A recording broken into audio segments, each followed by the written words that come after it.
Tolungi opposant là Joseph Kabila. Kabila le père a le pouvoir. Tout le monde a outaki Zamba. À côté na Kenya avant na pouvoir à Congo. Tolungi sou batu o bazo beta masona kati ya Kinte. Lokola lumbala za kuna na front. Tolungi lumbala ya pour récupérer même ma belé na biso. Tam sou batu ba comprendre te. Biso ne toza awa, toza derrière ba congolais nyonso. Toza contre pouvoir o ezana kati ya place. Changement yango wana. Toza sou bata ba sentiment te que to kumisa mutu mo pa lo ba pesa biso kwanga, apesa biso lipa pour ba congolais ba souffrir na kati ya Kenya. On a dit? C'est ça. Un message particulier na batu ba Holanda.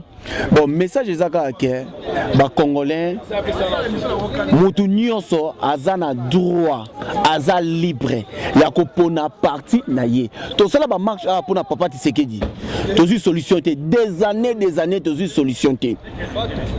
Yango moni biso batu ya Roger Lumbala next présent ozo aux élections 2016, toza derrière José Lumbala pour Congo, toza derrière Roger Lumbala pour na bénéfice à Congo, toza awate pour na toza ba congolais, toza awate pour toza ba avanti, ba o bazo zwango esprit mabe etali bango net ngai next président ngai za Roger Lumbala naza na kati ya parti à Roger Lumbala naza libre o aza libre okena IDPS akei o aza libre okena MLC akei parti na biso za parti à opposition toza parti o za pouvoir tenazo ozo comprendre ba o ba comprendre ça bien. Donc biso ba congolais autour na Cape Town, biso ba combattant autour na Cape Town. To boy na biso suko kota na kati ya ba parti o ba avanti. To lingi na biso soute ngona toza na parti ya Roger Lumbala o biso to soutenir ye. Naza libre o sala tout na kati ya mabele oyo. Oya kotikala na IDPS, atikala na IDPS. O ke na MLC akei. Ngai lokola présent na ngai.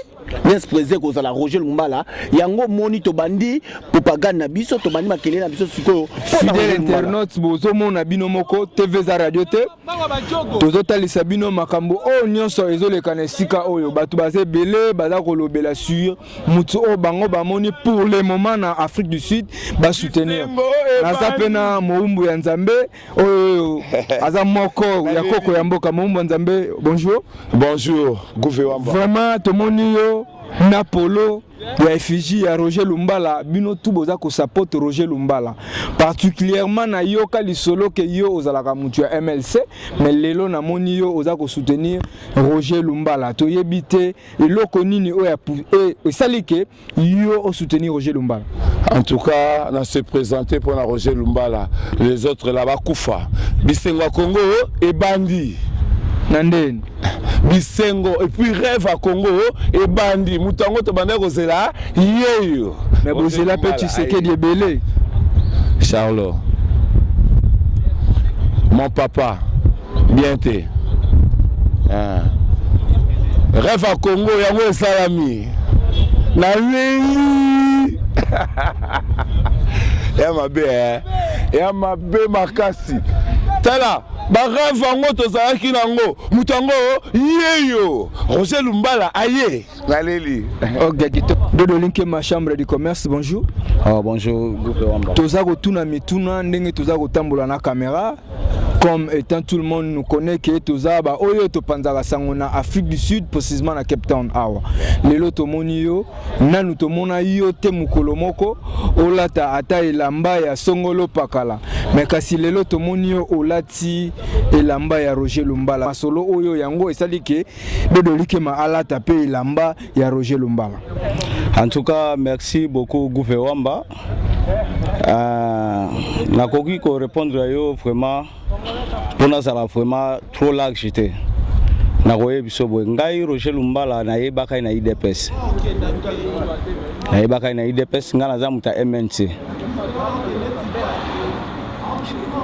Na yebaka na IDPS na landa ba déclaration na eti na ndenge to sa makambo surtout to sapota vie ti na ndenge ya suka na ndenge pe akomaki na parlement banini ti a se rebeller place ya kindaki ba déclaration na landa ka ba interview na e na mona ke souci na biso ba congolais ala ke non régime en place et autres travailler bien te régime mususu e ya alors tout oyo azui vina ya chango anje abiki non asala ke régime wana ezala lisusu te pour régime mususu ya pourquoi pas na kolinga na linga été ou bien asala bo bien je ne pense pas donc asa mutu mo na ko support ye mais soka sali mabe asa mutu to reprocher lisu mais yo posa lisu mabendeni mais pour le moment makambo ya zolo ba na position na ye na o ya zo vivre quelque part ezo mona la que non azali vraiment de l'autre côté te asa normal alors tout peut ça chance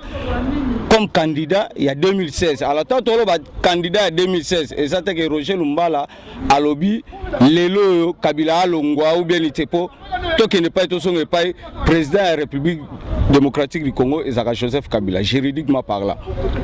Alors tout là tu vas polo il y a les candidats en 2016.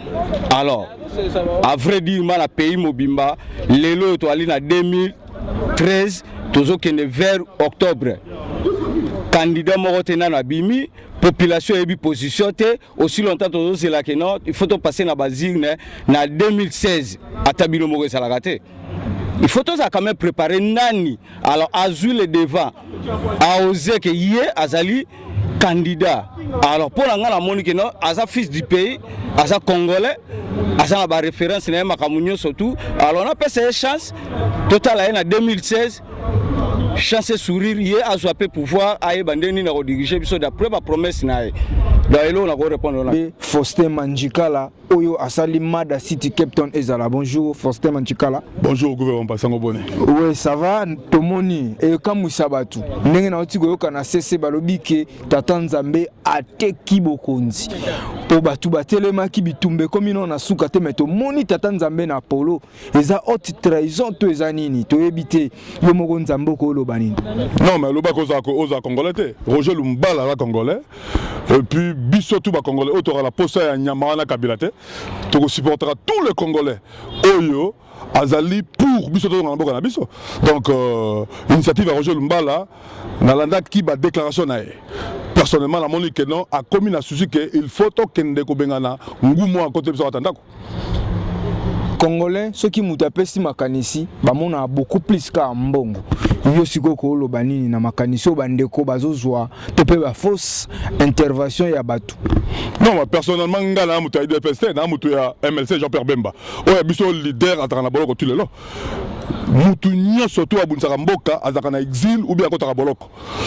Ba leader ba misusu baza free baza libanda baza bangala ngai étant que congolais na ko supporter tout le congolais oyo a monique to sala makasi to bengana et loko ko be déranger ça tamboka parce que totally background ya Roger Lumbala chaîne téléviseur bakanga bebisa biloko na ye donc ça dit il a des problèmes na régime wana so il a régime wana vraiment na kati mais anga za biloko wa caméra za biloko na ye personne n'a touché caméra personne n'a touché ba dire monsieur wana pourquoi ba monsieur bazali na privilège so na privilège alors nous étant que congolais à Cape Town to zala toujours sima ya mutoko na initiative ya ba congolais bazo ngamba bango est-ce que vous avez un contact na yemoko oui c'est vrai dans ta bureau parce qu'il y en a trop busy dans up and down mais na bureau ndenge omoni yemoko na bilezo mona na kedon biso to lingi to ça la siège privé il y a révolutionnaire Roger Lumbala to bandenge to kolinga to tindika ba